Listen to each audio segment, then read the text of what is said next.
I think what comes up for me in Build for the Lovely Unexpected is this beautiful knowing that life is going to just twist and turn, and that that's okay. That's not a bad thing. And also that it can twist and turn for the good. I think we try to control things because we want things to go well, and we think that if we're not in control that they won't go well. But I think this assumes and allows us to make the assumption that things could go well outside of our control and to embrace that. And I just think that that's so beautiful and cool. Welcome to All the Love, the podcast where we deep dive into all things queer and non-monogamous relationships. We're Ian Rowe, longtime practitioners in coaching, therapy, and education, with a focus on supporting humans in said relationships. Every quarter, we pick a theme and host a series of live podcast recordings. And here's one we made earlier. Hope that it speaks to you. All the love. From E, that's me. And Rowe, that's me. Okay, cute. So the topic that we are talking about today is the fifth principle inside of Andie Nordgren's Relationship Anarchy Manifesto, which is Build for the Lovely Unexpected. And now we're going to introduce ourselves. Ro, would you like to go first? Sure. My name's Ro Moed, and I am a writer. I am a relationship coach, and I am a transactional analysis psychotherapist in training, and also have my own private practice where I work as both a coach and a therapist. I work with individuals and couples. I specialize in working with polyamorous clients, but that often has also meant working with relationship anarchists, with queer people, people of diverse gender identities, and very often neurodivergent people as well. So these are all areas of specialism and interest for me. I am solo poly. I'm a relationship anarchist myself. I'm an absolute nerd for talking about all of this stuff. And my background is in adult education. And I was doing that for around 10 years. I was an educator and also a teacher trainer. So I have a strong interest in explaining things in a way that people can understand and make use of the knowledge to improve their lives and make their lives more autonomous and more fulfilling.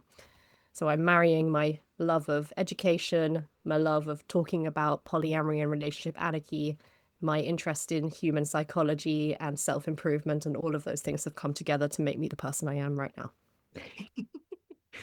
Beautiful. You know what I love about your introduction, Ro, is that you start with writer. And that's so inspiring for me. And I was thinking about this yesterday, since this is the fifth time that we're introducing ourselves and we are getting our own elevator pitches for who we are down. Also, we adjusted ourselves at the same time. That's funny.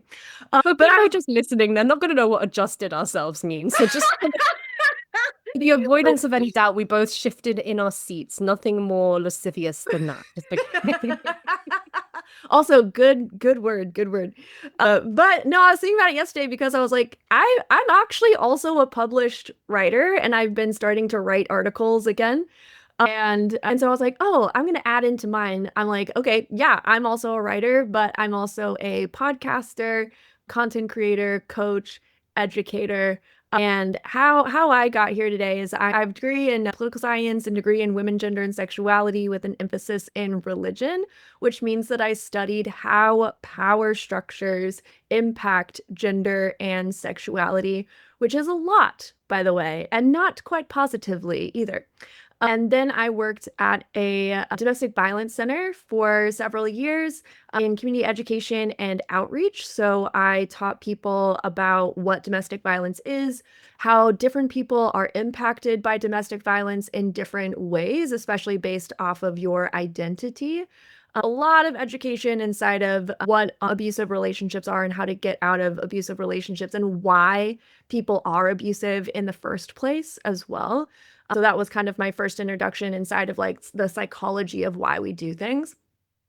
And then I decided that I wanted to change my trajectory to work inside of the preventative aspect of abusive relationships, which is helping people get into healthy relationships.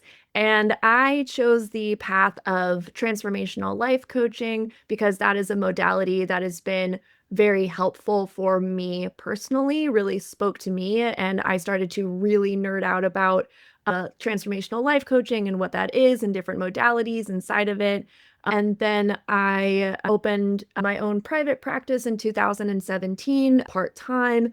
And I started working with polyamorous clients because they started to seek me out based off of my background and also my own identity because I identify as polyamorous. I also identify as queer. I am the L in the LGBTQIA alphabet mafia. And I started creating content in 2019, mainly because people kept asking me the same questions over and over and over again. And I was like, if I just put this in a podcast and I can just direct people to that, and that kind of started my content creation and online education journey. And then it's just expanded from there. And now I actually created a certification trainings program for people who want to become queer or polyamorous relationship coaches and want to start their own private practice. So now I train and certify and help people start their own practices as well. So that's a little bit about me. I love talking about relationship anarchy. I very deeply resonate with relationship anarchist principles, and it marries the topics that I just nerd out about the most, which is political science and how we relate to one another and what's possible in our own self-expression and how we love one another as well, and breaking down systems that are bullshit. So there you go. That's me. Thank you for breaking the swear barrier, because I feel like it's always me that breaks the swear barrier. So being the first one to swear, because I'm a bit of a sweary motherfucker. So yeah, We both are, though. We've been really good, though. We've been really good in this podcast series. I feel like when we're not being recorded, we swear a lot more. Oh yes. Oh yes, we do. I noticed myself swearing a lot in yesterday's recording, so it might seem like what got into row. But we'll see. We'll see. Yeah, Maybe we're I was just also more thinking comfortable. maybe, yeah. I was thinking we could do each other's introductions at some point, but it wouldn't be as complete. It would be more like, this is Elizabeth. She's a really amazing coach and super cool and pretty and lovely, and you know. We could, though. I'd be down. I'd be down to sing your praises for, a couple of minutes and just watch you get like redder and redder and redder as I talk about how fucking fantastic you are. Maybe we'll do it as a special treat for the last one. There you go. Excuse me. Okay, so shall I read the principle for today? Absolutely. Let's go. So, next principle on the Relationship Anarchy Manifesto: build for the lovely unexpected. Being free to be spontaneous, to express oneself without fear of punishments or a sense of burdened, in inverted commas, shoulds, is what gives life to relationships based on relationship anarchy. Organize based on a wish to meet and explore each other, not on duties and demands and disappointment when they are not met. Short and sweet. Short and sweet. Yeah. But a lot in there. A lot to talk I know. about. I love this bullet point. I love this principle. It's so great. What does build for the lovely unexpected mean to you? Oh my gosh. Okay, so what comes up for me with this is that there's nothing to get right here. I think a lot of the times when we talk about just anything in life, that we want to go well and we want our relationships to go well, right? And so then, we're trying to figure out like how to do it in the best way, or how to do it in the right way, or what's the way that's going to work. And and I think inside of that we get a little bit lost inside of like, there is a right way, or there is a way that it's going to, like, one day it's just going to all click and be in place together and it's just going to be like easier or something like that. And I think what comes up for me in build for the lovely unexpected is this beautiful knowing that life is going to just twist and turn, and that that's okay. That's not a bad thing. And also that it can twist and turn for the good. I think we try to control things because we want things to go well, and we think that if we're not in control that they won't go well. But I think this assumes and allows us to make the assumption that things could go well outside of our control and to embrace that. And I just think that that's so beautiful and cool. Those are like my first thoughts with that, but I'm curious what yours are. Absolutely agree with what you're saying about, yeah, the unexpected can be good, and it doesn't have to be 100% within our control all the time. We don't have to have such a tight grip on stuff for things to go well. I know I asked you about lovely unexpected and not the word build. It says build for the lovely unexpected. I think we'll get to that in a minute, but I think maybe those two things are kind of inseparable, that it's not just about embracing the ebbs and flows of life and the highs and lows, but also about creating a relationship in which there is enough safety for the unexpected to be navigated. And lovely for me doesn't always mean necessarily good. In a way, the lovely unexpected could be anything that's surprising, whether it's like on the surface a good thing or a bad thing. It's just what is, you know? If we allow things to be what they are, they're sometimes going to be difficult, sometimes beautiful, and everything in between. And all of those are lovely because they're authentic and real. And it's advocating, I think, for just less of a tight hold on things and letting them be what they need to be. Mm-hmm. Yeah. And I think too, including the word build, obviously, is the question of like, how do you build things? Which kind of implies that you are in control in some way. And also leave room for life and embracing that you don't know, right? And I think to what both of us are kind of talking about right now is also the letting go of that things are always either good or bad or right or wrong too. That there is a lot of middle ground in there. And I think part of building around or with or in tandem with the unexpected is in that holding things loosely. And what that can look like is making agreements for now, for example, right? Like we agree that this is how we feel right now. We agree that this is what works for us right now, and not when we're building our relationships, not making the assumption that it will always be that way, not planning for or expecting that everything that's happening right now and the way that we feel and how things work will always be that way. Not expecting that we will always feel this way, not expecting that it will always work this way, and not to be burdened by that either, but rather taking that on as true because it is. You know, you're not always going to feel the way you feel right now. It's not always going to work the way that it works right now. But yeah, instead of being scared about that, just understanding like, okay, great. Well, this works the way that it works right now. And perhaps even trusting that you'll be able to grow and evolve and change and navigate things as they come. So, what are we putting in place, or who are we even being as a person such that you can grow and evolve and change and roll with the punches, you know, so to speak. And yeah, I think a lot of that is around like trusting yourself and being curious and being open to the lovely unexpected. Hmm.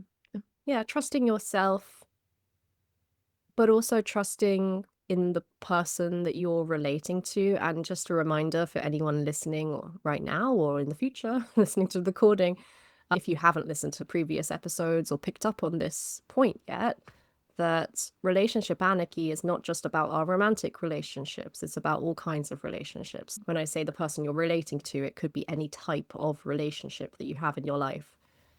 I think there needs to be a certain degree of trust in the goodwill of the other person, that they're acting in good faith and that they are at least trying to be, considerate and good to you. So I don't think that this point is about being just incredibly laid back and so chill and like cool girl, pick me and low maintenance and I don't need anything and nothing bothers me. It's not about that, because you do need to have psychological safety with the people that you're relating to, and that requires a bit of give and take. I think that what this point is making in the manifesto is that when we have that psychological safety, there is more room for spontaneity. There's more room for being playful and expressive and exploratory and creative. When you trust that you're not going to be punished for the self that you're bringing to the interaction. So it's not about being laid back, but it's about creating enough safety with the other person that you don't have to live in this defensive position of trying to anticipate what the other person wants, or trying to anticipate what society is going to think is correct for your relationship, or the shoulds of your relationship. And yeah, I think a relationship where someone constantly has to manage the way that they are perceived, or has to manage the fragility or insecurity or disappointment of another person, will often lose the capacity to be surprising. And that's just a massive intimacy killer. I don't mean intimacy to mean sexuality, I just mean closeness and authentic connection. So yeah, freedom and safety are not opposites for me whatsoever. I think real spontaneity actually depends on feeling safe. Yeah, I completely agree with you. I also think that, inside of freedom, you also need a certain amount of structure in order to be free. And that includes like psychological safety, which I would akin to structure as well. You have that structure in place in your relationship or relationships, whatever the case may be, that you can trust that who you are, yeah, is safe with the other person. And I don't think that that is necessarily from being laid back. I mean, that could be a part of it, right? If But it's authentic, but not if you're performing laid backness. right, exactly. Yeah, exactly. If it's authentic. But I think for myself and definitely for the clients that I have worked with, building relationships that have that type of psychological safety take a lot of time, effort, vulnerability, learning, growth, and not just learning inside of the relationship, but learning yourself too. Like learning what it is that you want. How many people, like, what a privilege it is to know what you want in life authentically, and know what you want in relationships authentically, and know who you are authentically. Like what a absolute privilege to be able to like truly and fully answer those questions. And so there is a lot of journeying to do inside of that. And so I like the first sentence here says, being free to be spontaneous, to express oneself without fear of punishments or a sense of burdened shoulds is what gives life to relationships based on relationship anarchy. So just even taking this phrase of to express oneself without fear of punishment. And it's funny because I was just talking to a friend of mine yesterday about what has you feel self-expressed or something like that. Like that was the question. And I'm a very self-expressed person. I'm an extremely self-expressed person, and I always have been. And even in knowing myself as a very expressive person does not mean that I have been absolutely quieted held back, stuck when it comes to relationships for fear of punishment of some kind, whether it be rejection, like they're not going to like me, or punishment, like they're actually going to say harsh things to me, or punishment as in it's going to change the nature of the relationship in a negative way, where now I am less invited into their space. There's less intimacy, there's less connection, something like that. Or punishment like social retribution, right? Like I'm not going to be accepted by my friends, by the people that I've been hanging out with, or the social groups that I've been a part of, or whatever the case may be. So even myself, as like a very expressive person, there's been a lot of work and unpacking that I have had to do just personally. And that's not over. I'm not like, and it went so well and now I'm done. Like there's layers to it, right? So like to express oneself without fear of punishment is such a journey in and of itself. And as I was reading this earlier before we hopped on here, that was like the phrase that really stuck out to me with this. Mm. Yeah, I do want to come back to the word punishments in a moment, but just responding and to some of the stuff you said, some of the stuff it brought up for me as well. That it's such a personal journey, as you were saying. I think it's both. You probably agree with this. I think it's kind of what you were saying as well, that it's personal and interpersonal. That creating that safety to express without fear of punishments is something that sometimes is your own work, because you might just enter any connection with a fear of punishment, kind of regardless of what the other person does. And that might be your filter on reality because of your experiences in your life. So that would be personal work to do. If somebody, for example, in any romantic connection, always feels like they have to think 10 times about what they want to say before they say it, maybe that's not about the other person. Maybe it might be about the person who struggles to express themselves. And it can also be an interpersonal thing. So, for example, I notice that when I feel most safe with people, I don't think about my texts before I send them. I just write them and send them.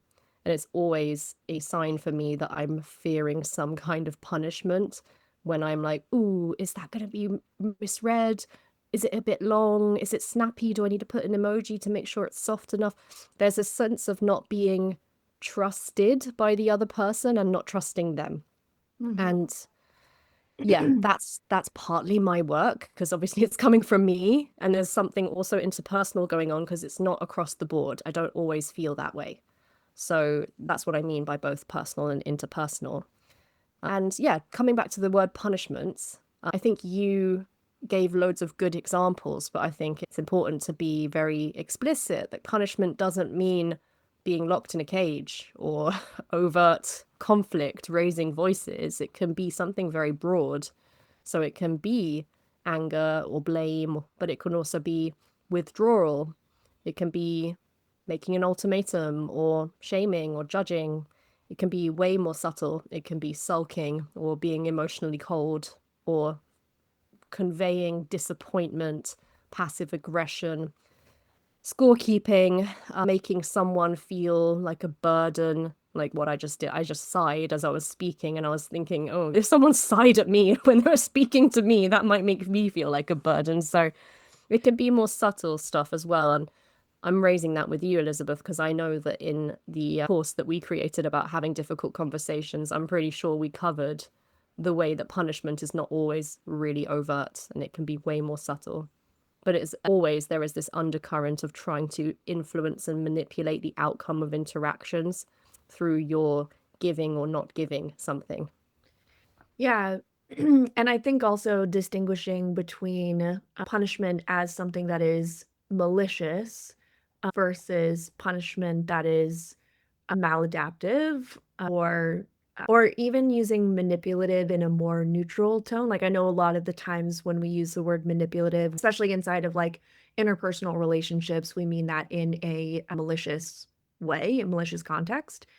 But manipulative can also be more neutral, right? Where you are doing something or the other person is doing something in order to manipulate the outcome in some way, right? So being passive aggressive is not always done maliciously. Like I said, it can be more of a maladaptive behavior, but it is done because the person who's being passive aggressive wants a different outcome than whatever it is being presented currently, right? So kind of parsing that out a little bit, like uncollapsing those things too. Like punishment does not always mean that the other person is harmful or even abusive. It might just be an unhealthy behavior or a learned behavior that has not been unlearned, right? Mm-hmm.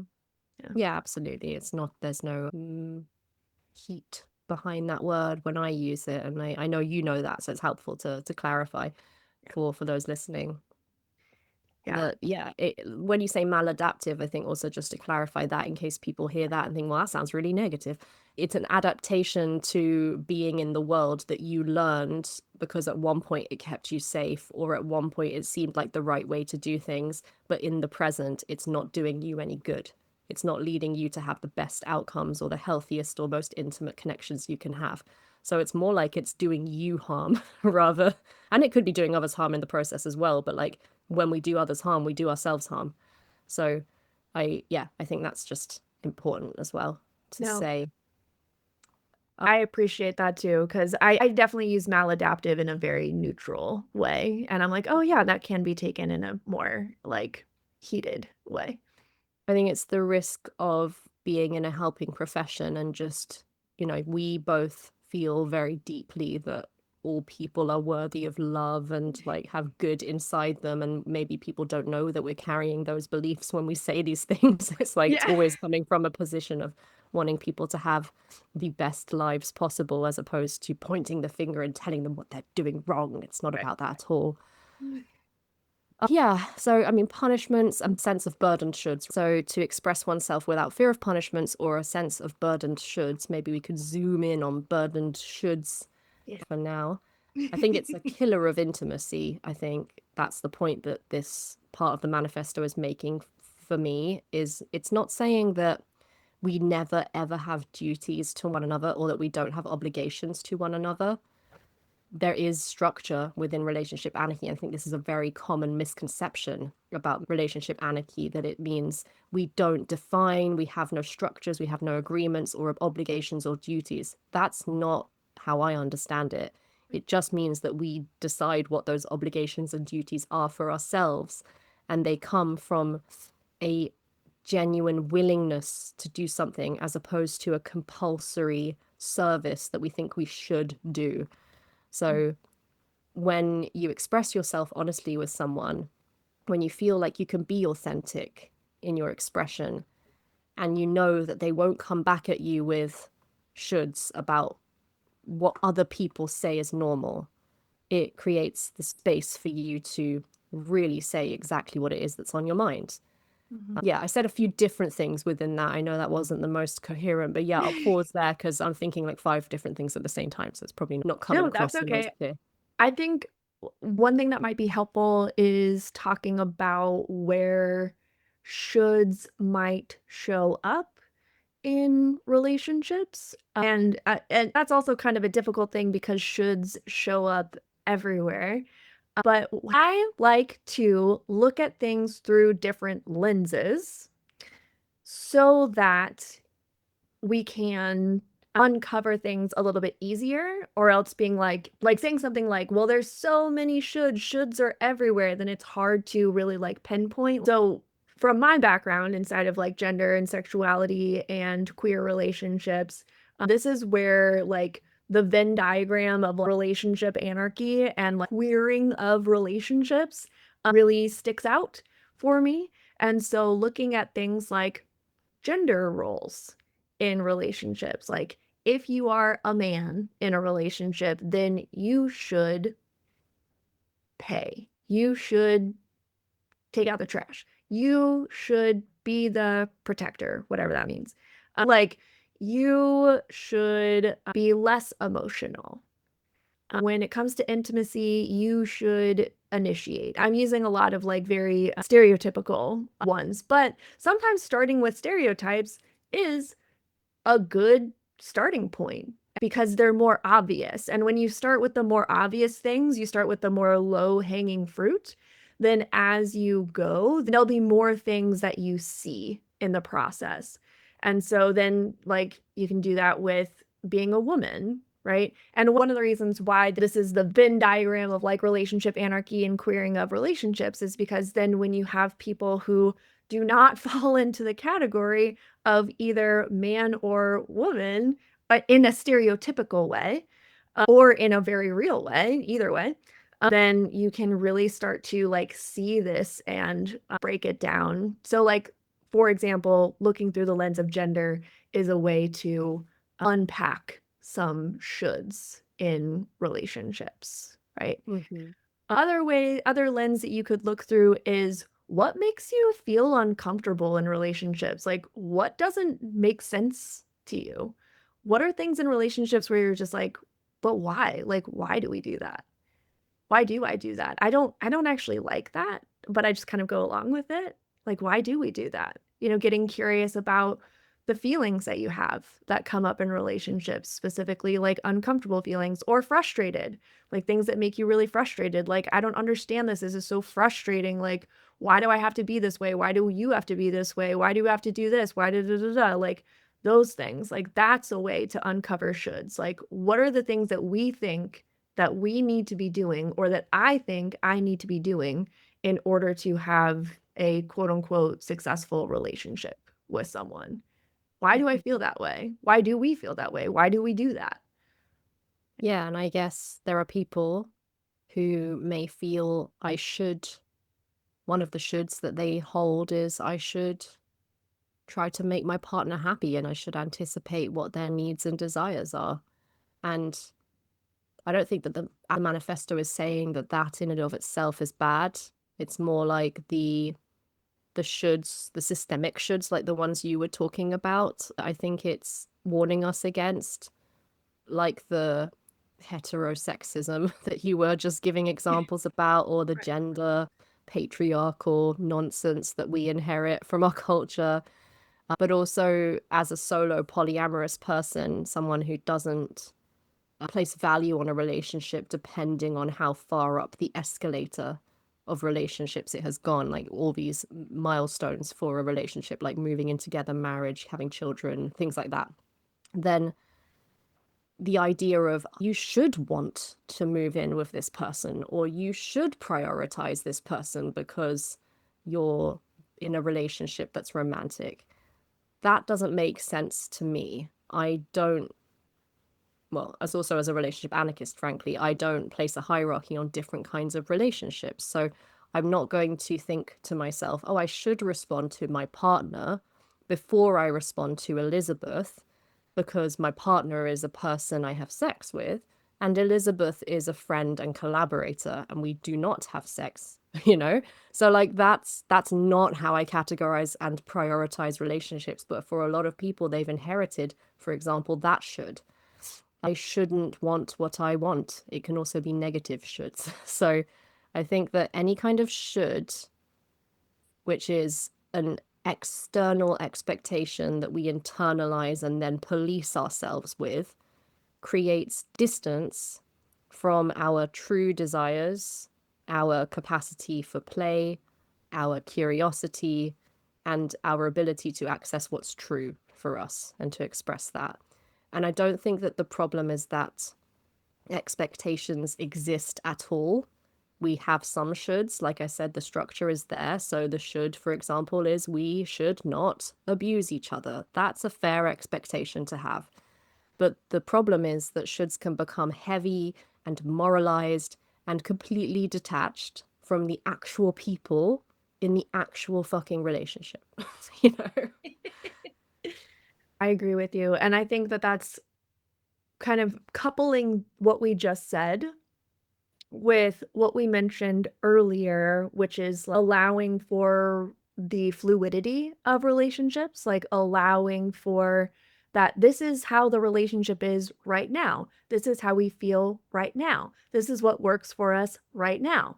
Like, that's also a way that shoulds can play into it, which is like, oh, well, we agreed to this 5 years ago, or this worked for us 5 years ago, so we should do this now, or I should still feel the same way, or it should still work this way, right? So when we couple these things together and question or take out some of the shoulds, and then allow for the fluidity of ourselves, our relationships, life, then we can discover and uncover and learn and create. In the manifesto, they use the word build, but I like the word create. But then we can create structures that work for us along the way and have them be malleable too. It's like, oh, this was a part of the structure that worked before, and these were the expectations that we had inside of that structure, but now it's not really working as well, you know? Mm. And I think with expectations, one of the things you said was it's not to let go of expectations. I completely agree with you. I think it's completely reasonable to have expectations of ourselves, to have expectations of others and our relationships and how we treat each other. And I think it's important inside of those expectations that we, again, question those expectations. Are they actually reasonable? I have been told by at least 3 therapists that I hold very high expectations of myself and I need to cut it out. Because it is They might have a point, they or might have a point. It might be unreasonable. I might be causing a detriment to my own mental health by holding myself to such high expectations that I mean, possibly, who could tell? But like being able to question those expectations that you have for yourself, that you have for others, also being able to voice those things. One of the things, do we talk about this in our program? Do we talk about expectations? I don't know if we have it in the actual like modules themselves. No, we do. We do. We talk about it, it's inside of agreements, isn't it? Like agreements and oh, yeah, yeah, expectations. yeah, yeah, yeah. Well, we definitely Yeah. talked about it on this podcast so far. Yeah. We talked about it in a previous episode, so maybe that's what I'm getting confused by. Yeah. Anyway, I just got really excited about that for a second. But We did it. We talked about it. yeah. But like when we can voice our expectations, then we can also be on the same page as everyone, and then it can turn into agreements, right? Either we're testing it out in reality, like, hey, is this a reasonable expectation? And then you can give people the opportunity to say, I will meet that expectation, or I won't meet that expectation, or I'm not sure, like, I'm not sure actually if I'd like to, but I don't know if that's actually feasible for me, which could be a reasonable answer as well. But then it can turn into agreements. So expectations, when voiced, can then be tested in reality and then either discarded, kept as expectations, or turned into agreements. Mhm. Right? Yeah, exactly. We can have expectations, we can communicate them, and then we can actually have them met in a way that's consensual and collaborative instead of just Right. quietly hoping that it happens and then feeling resentful and disappointed and maybe even having an urge to punish when they're not, which I think is what this part of the manifesto is also advocating for. Yeah. I think also what I wanted to say following on from that is that, as we've already said, there is place for expectation, there is place for duty in relationships and structure.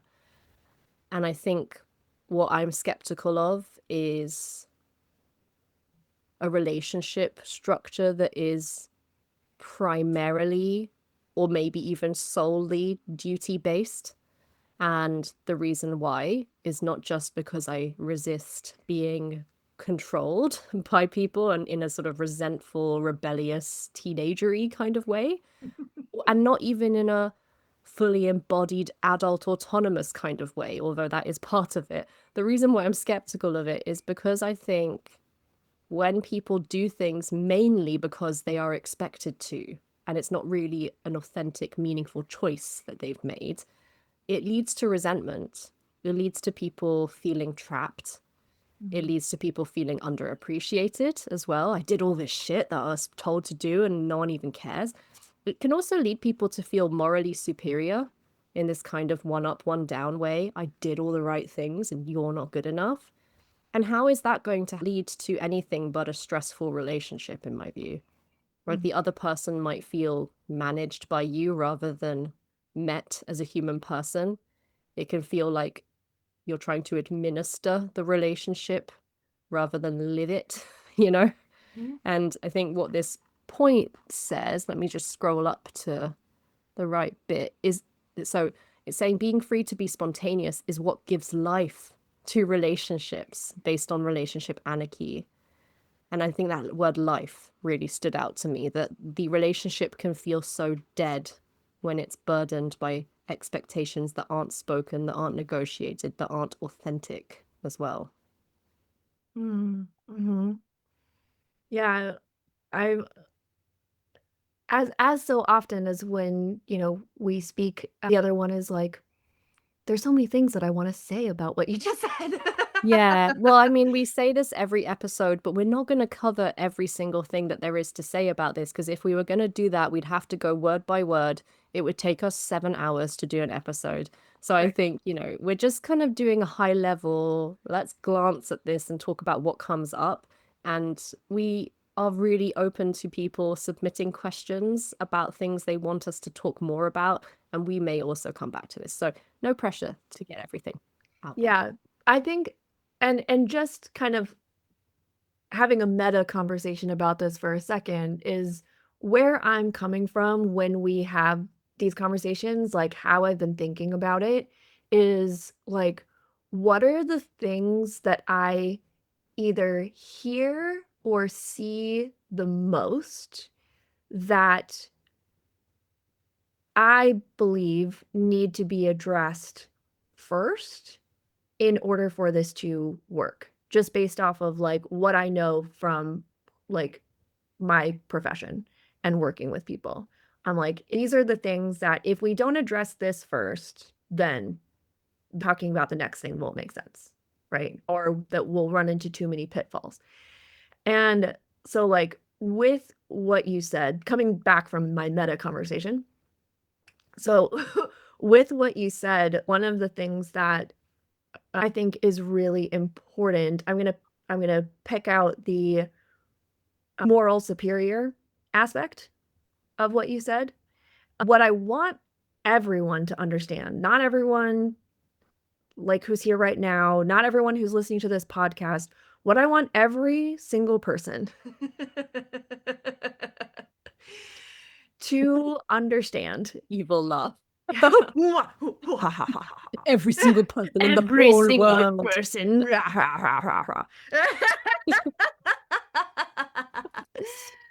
What I want every single person to understand is that we all embody all of these traits. The traits that we don't like, the traits that we do like, the traits that we wish that we had, the traits that we wish that we didn't have, wish that we didn't have. The twaits? Yeah. The traits that we wish that we didn't have. I'm sorry I've interrupted this point like 3 times. I will zip it. Thought about the twaits. Tell No, us about I'm the I'm twaits. getting tongue-tied. It's very hilarious. I wish that I wasn't getting tongue-tied. All right, but I am. There you go. But being able to have self-acceptance that there are things about ourselves that, and that's not how I want to say that. Self-acceptance and the recognition that we have the capacity for all of the quote unquote negative and quote unquote positive things around shoulds. We have exhibited moral superiority at some level in our lives. We are probably doing it right now in some way, like in some area of our life right now. We think that how we feel, what we think, our opinion is better than and makes us better than and makes people who think like us better than other people.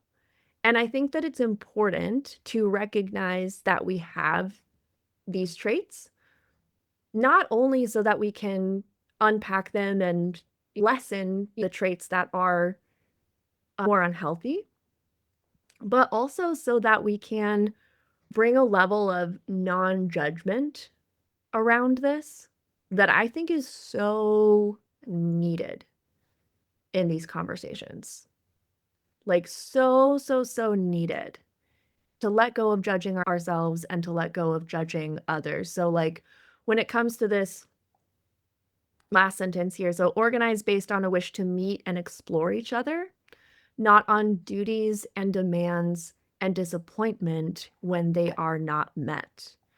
And I think a very effective way to look at what we think are our duties or other people's duties, or where we're demanding of people or where we're demanding of ourselves and therefore setting ourselves and other people up for disappointment, is the acceptance that we probably are doing that in some way, and not being upset with ourselves or disgusted at ourselves or mad at ourselves because we're doing that, but rather accepting that we are human and that we're doing that, and that's okay. And when we accept that and recognize that and bring that space of non-judgment to it, then we are able to lessen the charge of that, like unpack it in a healthy way, and also extend that non-judgment to other people too. Ah, so wise. I sounded sarcastic, but I meant it. Oh, thank you. I think that, yeah, that's so true. And on the specific example of moral superiority, I think I often worry that I'm coming across as if I think I'm morally superior Mm. because one, it matters to me not to be. And why does it matter to me not to be? Probably because that exists within me as a potential, right? The very things that we're afraid of being, the things that we show disgust towards in other people, other things that we cannot accept or don't want to accept or struggle to accept or find painful within ourselves. So, yeah, totally. All of these things exist within us.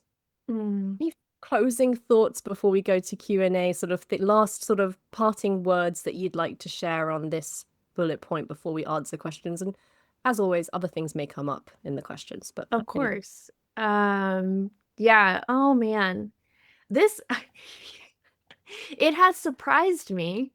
I have lived into this bullet point today in this conversation because it has surprised me how this conversation has gone. I did not think that it would go this way, to be honest. Oh, Yeah, and so in a delightful way or in a non-delightful way? I think in a neutral way. I don't know, it for me, this particular instance does not exist for me as good or bad. It exists for me as completely neutral, and I am very surprised. And the last thing that I'll say is that this bullet point is so delightful for me. I'll use that word. This bullet point is delightful. Like, this bullet point brings me so much joy. Build for the lovely unexpected. It brings such a happiness to my heart. I love it. That's my closing thought. What about you, Ro? Oh, I want to know. We can talk about it after, but I want to know what you were expecting, but that's okay. I'll hold that in. My only parting thought before we go to Q&A is that what I like about this principle is how it presents joy and play and eroticism and tenderness and creativity and delight, not as something frivolous and just a nice add-on to a relationship, but as something serious and relationally important that we have to nurture. And I think that that's something we often forget when we get lost in the duties and shoulds of relationships. Mm-hmm. What's the point of relating if we're not enjoying it? Yeah, and that's hilarious that you say that because that is how I thought this conversation was going to go. That Oh my God, we're so on the same wavelength. It's good. that is exactly how I thought this conversation was going to go, is that I thought it was going to be more about that. I'm glad that it went the way that it went. I'm not upset in any way, but I definitely expected it to go more towards that trajectory. Do a whole episode on that, or maybe there'll be Yeah. questions that ask for more depth on it, or anything else. So Mm-hmm. time for your questions and our attempts at answers. And as always, feel free to unmute yourselves and to speak out loud if you're willing to do that. It's an audio format, so it is nice to hear people's voices and to interact with you directly. However, if you don't want to do that and you want to write us a message, you're welcome to do that and we'll read it out. And if you'd like it to be completely anonymous, you can send it to one of us directly so that we don't have to show it to other people in the room like that you're saying it, and we won't read your name. And we already have a question in the chat. So the first question is, could you speak a bit about the balance between spontaneity and meeting your partner's expectations? Hmm. Let me just scan, because we both make notes, so I'm just going to scan my notes for the word spontaneity because I am sure that I have written some stuff about this. So here we go. My question, if you are willing to answer, not Ro, but the person who wrote this question, if you're willing to expand a little bit, like, do you have something that you're dealing with right now or an example? I can definitely answer that in a general way, but if you have something more specific that you want to speak to, I'd be happy to speak to something more specific too. Well, A general way, okay, a general way. nothing specific. Okay. So I think something that I wrote down as a point to address, which feels relevant, is that spontaneity is not just doing whatever you feel like.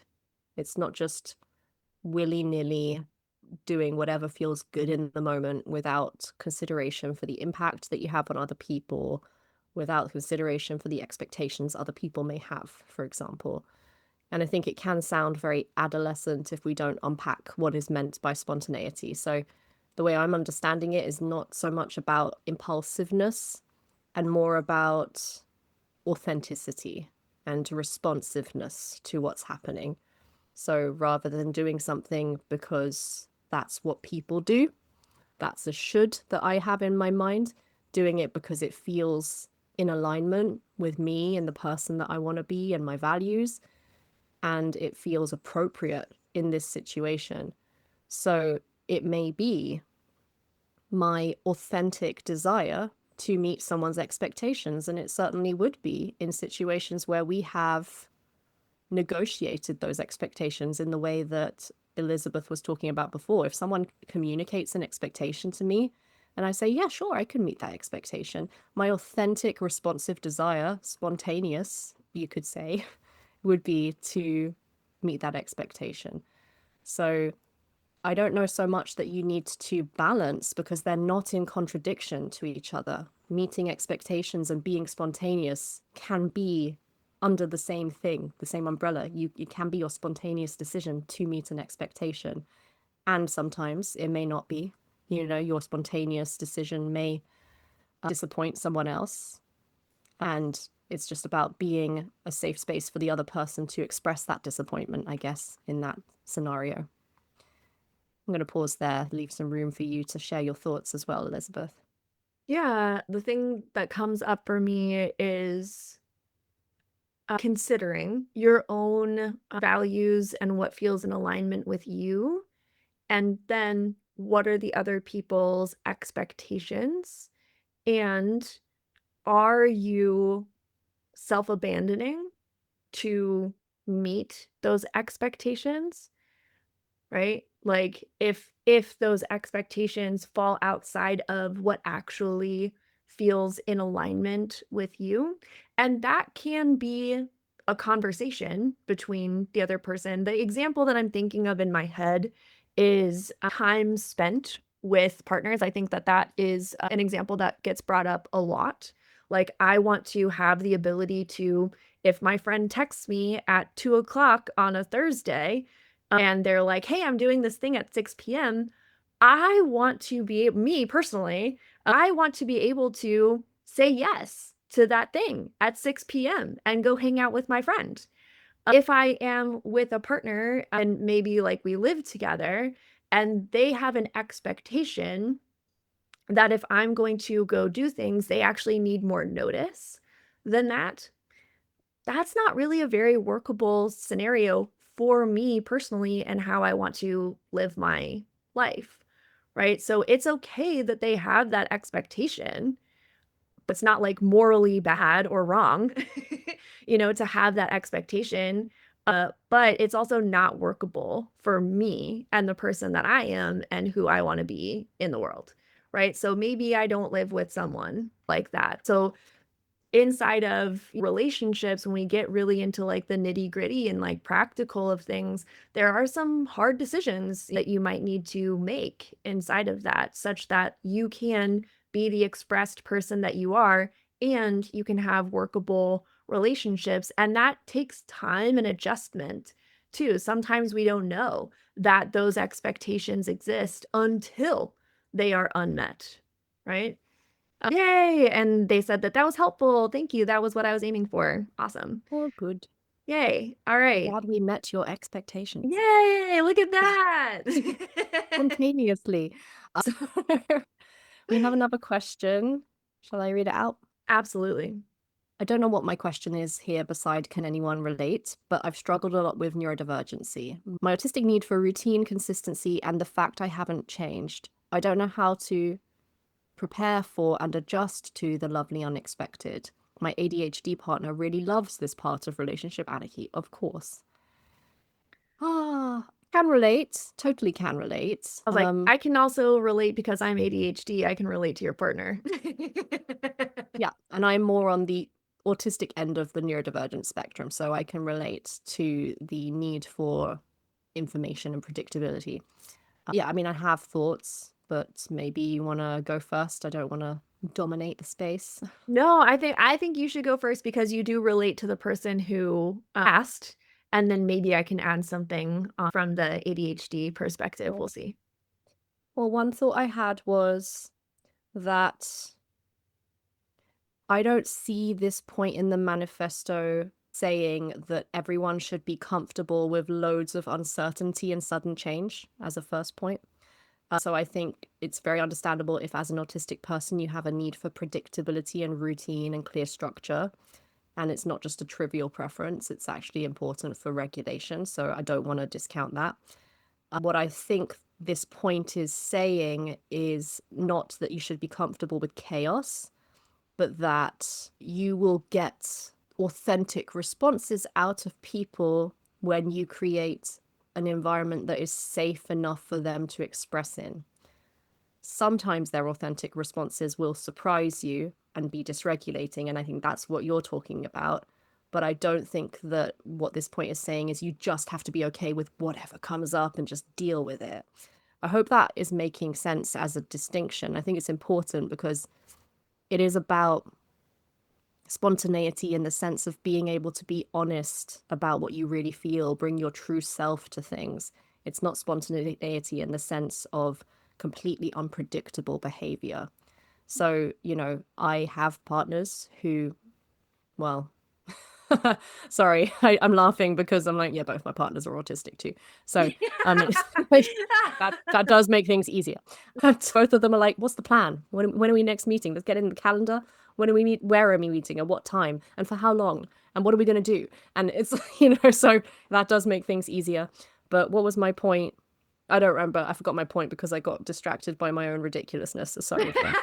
Yeah, go ahead, Elizabeth, as the person on the other end of the neurodivergent spectrum. What are your thoughts and feelings? Yeah, for me, again, it's about like, what is the structure that we can put in place that is really workable for both of us? Because as the person whose plans and feelings could change really at any point in time, I have the tendency to date people who are not that and who are either are autistic or are more have those kind of like tendencies for like want and need for like structure and routine. So one thing that I have found that has made those relationships more workable is to schedule spontaneity, which sounds a little bit silly. So let me explain it. What scheduling spontaneity has looked like in my relationships is that I have at least one day a week where my partner knows that they don't know. And they're not often involved in that specific day with me because they need more structure and like, we're going to do this at this time, etc. So like that day of the week, I have no idea what I'm going to do. Maybe I've planned something. So I get my need met for spontaneity, like having that one day a week. And then we have one day a week where it is the exact same every single week. Maybe we don't do the exact same thing, but it's the same structure. We meet up at this time, we go do something outside, we eat dinner, we do a chill activity, and then we go to bed. And it might be different activities each time, but it is the same structure every single time. And so that is kind of how we have navigated that. And then there's sometimes where it's like, I need more than 1 day a week. So maybe for like 3 days a month or like every other month or something like that, where it's just like, hey, these 3 days, I'm going to be extremely unpredictable. So what you can predict is that I will be unpredictable. Okay. And they can be as involved or not involved in that as they want to be, right? So finding ways where you can kind of overlap each other. Yeah, finding fair compromises that don't feel like personal sacrifice or like that you're doing yourself harm. Obviously, we don't know a lot about you, question asker, so we can't give like super tailored responses to your specific presentation of autistic traits. But I think that's a really nice practical response from you, Elizabeth. And having some form of structure, I think, is what creates room for safe spontaneity as well. You know, I think most humans need some form of structure in their relationships. And, you know, we'll probably cover this on a future episode because there's one coming up about trust. Having a deep trust with our partners is also what allows us to face spontaneity and unexpected situations with them from a more regulated place when you know that that person has good intentions towards you and is doing their best. So I think remembering that is also important, and working on trust because it's something that you build together. It's not just something that you have out of nowhere. And what Elizabeth was saying about compromise and having some structured time and some unstructured time and negotiating that is the sort of thing that I think builds trust with people. Yeah. I just want to say that, like, I don't want you to take away from this conversation that autistic people are failing at this principle because they're not able to embrace absolute spontaneity all the time. Because I think that relationship anarchy is about creating individualized approaches to connections. So whatever is real for you and whatever your needs are, that is totally fair. And it's about finding a relational design that allows you to be safe enough to feel fully expressed and allows your partners to feel safe enough to do that too. So that was just some like clarification I wanted to offer because I felt like I didn't fully express that. So I hope that helps. Beautiful. Thank you. Well said. Yeah. And the other thing that I'll say too is that when someone is unpredictable, that does make them very predictable. Like I can predict that you are unpredictable. That's true. And there is a level of like nervous system regulation inside of that. That is so true, actually. I have a friend who I like her and I care about her and I want to be her friend, but she almost always cancels plans very short notice. So when we make plans, I expect them to be cancelled. And then when they are, I'm not upset about it as I used to be because I'm like, I predicted that this is how you would be unpredictable. So that's just an aside. Absolutely. And then also like you are able to Philip, that's a great comment. Oh yes, I now understand the predictability is being unpredictable. Yeah, absolutely. And oh, what was I gonna say? No, I don't know. That thought just left. Poof, it's gone. Oh no, sorry, I do remember what it was. Yeah, in finding these compromises, it's also like it's okay if it doesn't work. I think sometimes, given that we're talking about expectations of relationships and shoulds of relationships, that is also something to unpack with relationship anarchy. Is like, how am I thinking this relationship should look in order to be a workable relationship? Do I think that there should be a certain amount of time involved? Do I think that there should be a certain depth of intimacy here. Those are all shoulds too. And I know we're going a little over time, but I'll just give a really, really brief example of like the emotional intimacy aspect of it, where I had a client who was very upset about, and in their words, they were like, this relationship is not going the way that I want it to go. And with further investigation, what we discovered is that they are someone who craves emotional depth. And this person, who happened to be their metamor, is not someone who craves emotional depth. That's not what makes a relationship important to them. And so there was like, oh, that's a should. I think relationships should have a certain level of emotional depth in order to be real or good or workable, right? Where it's like, oh no, if I'm interested in meeting this person where they're at, that's actually not what this relationship is going to look like at all, right? So that's also another should. Thank you for that. Yeah. Okay, wonderful, beautiful people who have been with us here today. Thank you so, so much for your time. Thank you for your energy. Absolutely wonderful having you here. We hope you enjoyed this episode. If you want to get in touch with us, go to the podcast description. You can share your feedback, suggest themes for future series, and find ways to work with us. If you liked this, leave us a 5-star review with a comment. It really helps our sweet little baby of a podcast grow. And if you didn't like it, maybe don't leave a review. Just go complain to a friend. Thanks so much for listening. All the love.